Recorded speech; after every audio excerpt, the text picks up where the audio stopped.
Hey everyone, so 1.4 is just around the corner. Now at the time of recording this, Jingliu is going to be coming out, I'm pretty sure in about 3 days. By the time this video comes out, she might be coming out tomorrow.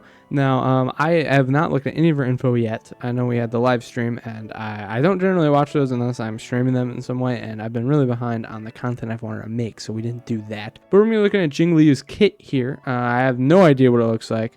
All I know is that she's ice, she's destruction, and she's probably pretty good. Now I have Topaz, and I'm pretty sure it's a Numby is what the name of the little trotter is. I have them pulled up. I'm not going to look at them. They are on this website. I'm going to wait to look at them, mainly because this site, I'm using a Honkai Lab. I think it's a relatively good site. I wouldn't say, I stand by it. I don't think it's like the #1 resource for the game, but I do like the way they show their info. They don't have the banner unit coming out with Topaz on here, so I will go over the Topaz at another time when that comes through. But for Jingliu here, we obviously are going to go over her stuff because we're going to be summoning on her when she comes out, obviously. Of course, subscribe for more content using her. I'm very excited to use her. It was something nice. I like the way they sort all their info on the site, just so we're using it. Now, the first thing we're going to look at is the technique. That's what I like to look at when I start looking at the tech. So, the kits. So, her technique is Shine of Truth.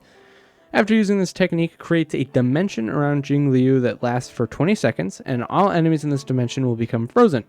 After entering combat with enemies in the dimension, immediately regenerates 15 energy, and obtains 1 stack of Sizgi, with a 100% chance of freezing enemies for 1 turn. While frozen, enemy targets cannot take action and receive additional damage equal to 80% of Jingliu's attack at the start of every turn. Only one dimension created by allies can exist at the same time. Interesting. Okay, that's pretty cool. So Sizgi we'll obviously be looking at later, but freezing the target. If we get consistent freezes, maybe Remembrance will actually be a good thing for Sealing Universe and Swarm stuff. All right, so their talent is an AoE attack. All right, both of those numbers scale. Interesting. So when Jingliu has 2 stacks of Sizgi, she enters the spectral transmigration state, gets her action advanced by 100%, and increases her crit rate by a scaling percentage. Jingliu then gains and can use and only use the following skill, Moon on Glacial River. When Jingliu uses an attack in the spectral transmigration state, she consumes HP from all other allies, interesting, equal to 4% of their respective max HP. This cannot reduce allies' HP to lower than 1. Jingliu's attack increases based on 540% of the total HP consumed from all allies in this instance, capped at a scaling percentage of her base attack until the current attack ends. Sizgi can stack up to 3 times. When Sizgi stacks become 0, Jingliu will exit the spectral transmigration state. Okay, so obviously we're not going into her thing all the time. I assume we're going to have other ways to build it up. We obviously get some in her talent, I'm sure. Some of these abilities are going to give you these stacks. So when she does, she gets to go right away. She gets a huge crit rate increase, which is insane. Goes up to 55. That would be more, honestly. So you can only use the skill Moon on Glacial River, which I assume we'll see later. So when she attacks, she does consume HP from all of the allies. So you're going to want allies with a lot of max HP. Her max HP doesn't matter. Her allies' max HP is what will matter. So you want high max HP. Characters, some that come to my mind are Blade, Fushuan, any healer that you want to use that other than Locha, which, I mean, maybe you just run Locha anyways, just because of how good he is. But, Lynx, for example, Bailu, those characters that usually have high max HP because their stuff goes off of it. That's just a team thought in my mind if you're not running like a full ice team trying to just, obviously freeze the enemy. It's super interesting though. But the more HP your allies have, the higher her attack is increased. And this goes from 90% to, I think I saw 225% of base attack. Interesting. I like that. Okay, so she has a normal attack that's just scaling percentage of her attack to single enemy ice damage. Alright, it's not letting me actually use that one as a slider. So her skill is Transcendent Flash, which I assume this blast version is probably this Moon on Glacial River. So it deals ice damage equal to a scaling percentage of Jingliu's attack to a single enemy and obtains 1 stack of the Syzygy. Interesting. Okay. So I assume, yeah, this must be the, so this is definitely the Moon on Glacial River. So it's a blast. Now, there's different kinds of AoEs. Blast is one where it deals good single target, and then the side unit enemies fall off. It seems like her ultimate is that as well. So, deals ice damage equal to a scaling percentage of Jingliu's attack to a single enemy, and deals ice damage equal to a scaling percentage of Jingliu's attack to adjacent enemies. Consumes 1 stack of your Syzygy. Using this ability does not consume skill points. So all of a sudden she just kind of gets a blast as her ability, and it seems to be the only one she could use. Does not use skill points. So when she goes to that, she does that. Plus she's going to get the bonus attack from this stuff here and higher crit rate. So seeing how she has crit rate built in, you're going to want to have like a little bit of crit rate, and you're going to want to focus. Obviously all of her stuff is attack. So you want to attack, a little bit of crit rate, crit damage, and then of course, you know, speed is a secondary always. But that's what you're going to want to be looking for here, I could say already. Now, your ultimate, Ender costs 140, very high. We're getting a lot of these ones with very high, and I'm not a super big fan. So hopefully she can build up pretty fast. We'll see how good this is. It's something you need all the time. Like, for example, Invincible to Illuminate Dan Heng has a very high energy cost for his ultimate, and he just generates none. And it's a necessity for him as well to actually be good, so it's a really big problem. Alright, deals ice damage equal to a scaling percent of Jingliu's attack to a single enemy, and ice damage equal to a smaller percent of Jingliu's attack to adjacent enemies. Gain 1 stack of Syzygy after attack ends. So that is interesting. I was thinking about this. If we could build up any more of this stuff, stack it up while she's in her state.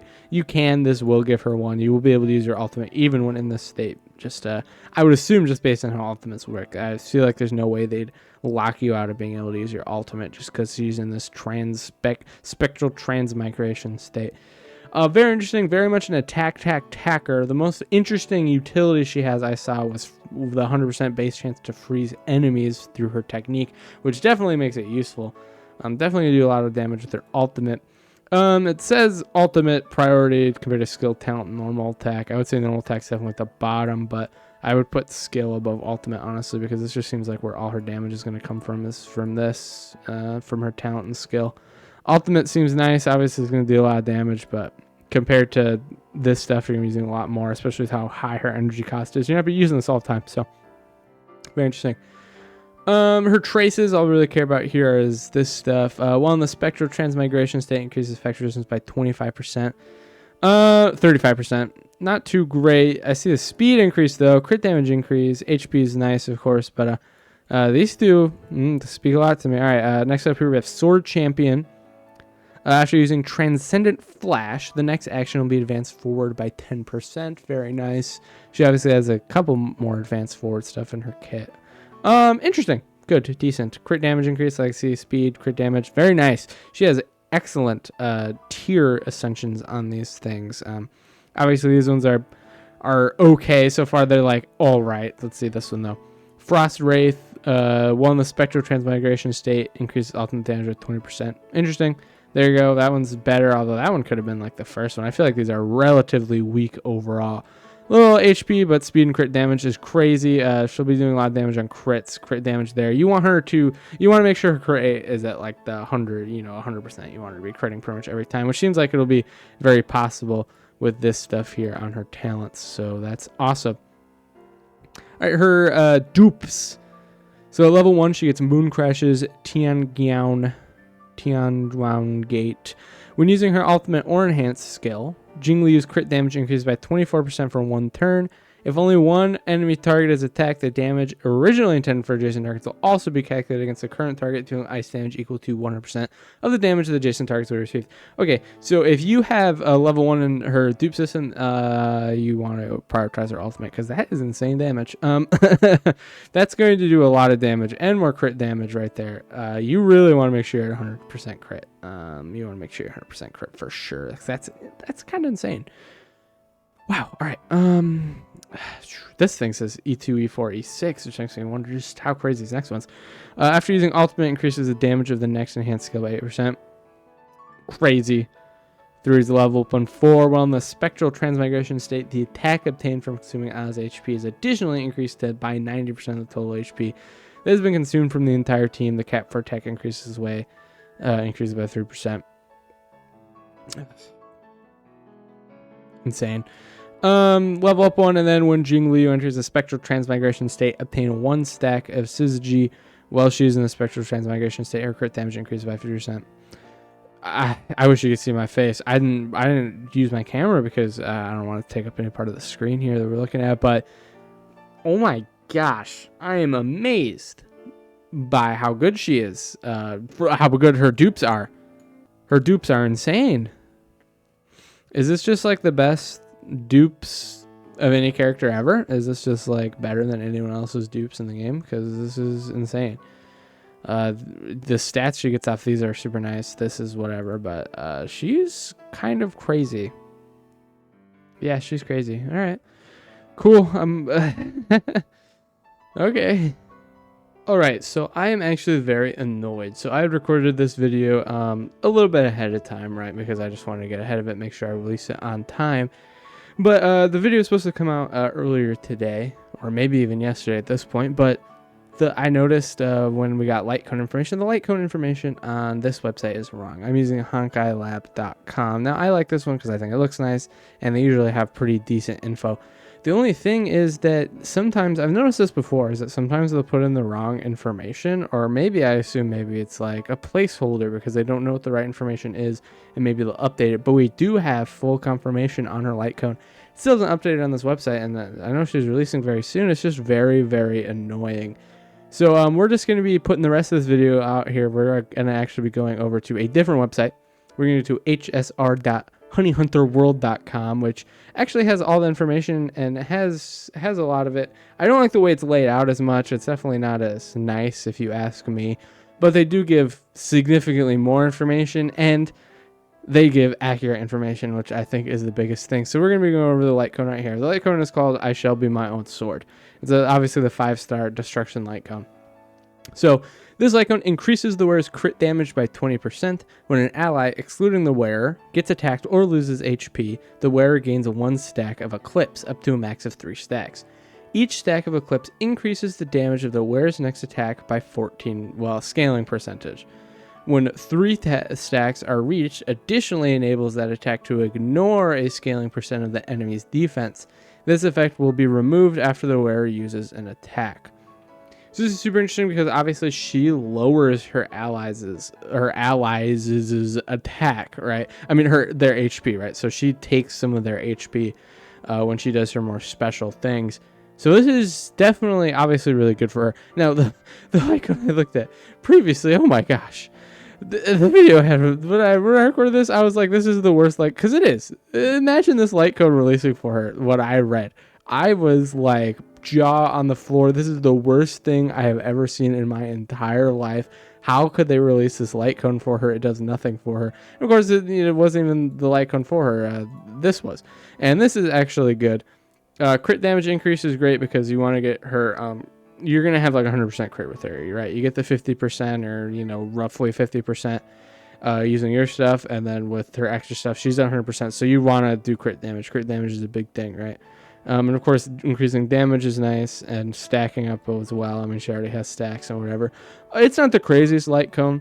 There are definitely crazier light cones. I would say this isn't like super spectacular for her, right? This isn't like, some light cones that some people get, they're like, you have to get this one for them to be good. And some of them, they're like, yeah, it's decent, but you don't have to have it.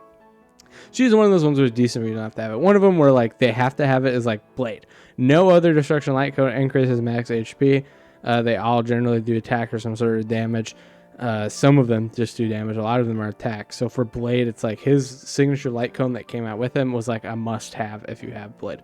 Her, on the other hand, it's good, right? Obviously, extra damage, ignoring enemy defense is really nice. The crit damage is probably the best part of that I see here. But, this isn't a must summon for the light cone, if you get her. It's not putting her to another level. It's really good, but it's not putting her to another level, right?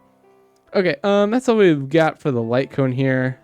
For builds, I guess I went over this before on the other one, but what I'd recommend, I don't know if this website has any build recommendations, I literally just went onto this now. I just want to make sure I could find one with like the correct light cone information.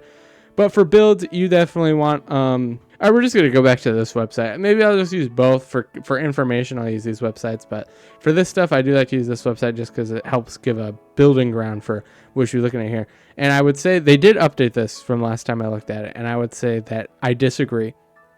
I do think you should go full Hunter of Glacial 4s. You should do a 4 set of this because yeah, the first one increases like ice damage or whatever. Kind of just open this up here, increases ice damage, but after the wear unleashes their ultimate, their crit damage increases. I do not understand why you wouldn't want that.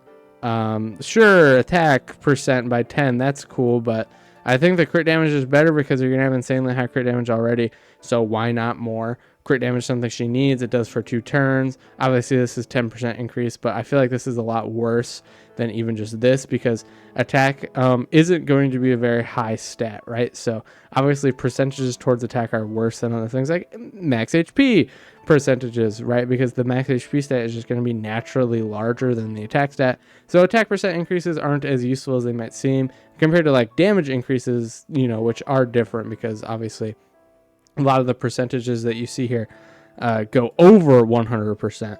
So it's like, I don't know. It's definitely better to have the 4 set. I would recommend the 4 set of the Glacial Hunter of Glacial Forest, not Forest, LOL.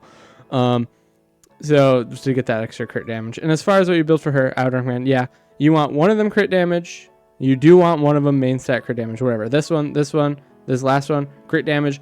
Don't care. One of them needs to be crit damage. The other 2 should be attack percentages because you will just get a much higher attack percentage from main stat of these than this. Like this is nice, but I don't think it's worth it, just personally. And then you should have this one ice damage. I agree with that. As far as substats, always speed, crit rate, you need to get up to 50%. And you might be like, none of these focusing crit rate. How are we going to do that? I'd say substat crit rate. And then you could also make sure that your hand and like head relics are also just have crit rate secondary. But I do think this is the best one to have for the planar stuff is the Rudolent Arena to get that crit rate extra. And when the current crit rate reaches 70%, basic and skill damage, right? 20%. Obviously, you want that because your crit rate will be at that level. If you get the 50% and then you get plus off of the skill here, where you get the crit rate increase, right? Like you'll be good. You'll be solid. So that's what I recommend for the builds. What is this? Ore? Why would you do this? Am I insane? Just because of this? I don't see the vision. Anyways, that's what I would recommend here for this here for her build. She's really good. She's crazy. I think she, you know, as I said before, I think she has the best dupe like upgrades of probably any character in the game. She's really good. Her trace level ups are a little iffy, but she is very, very good. And now actually, yeah, her her light code is very, very excellent. Not crazy, but excellent. All right, that's all I got for you guys today. Thank you so much for watching. We're going to be summoning for her very soon, so if you're into that, subscribe. I have some other videos too you could watch. Thank you so much for watching. I will see you next time. Bye-bye.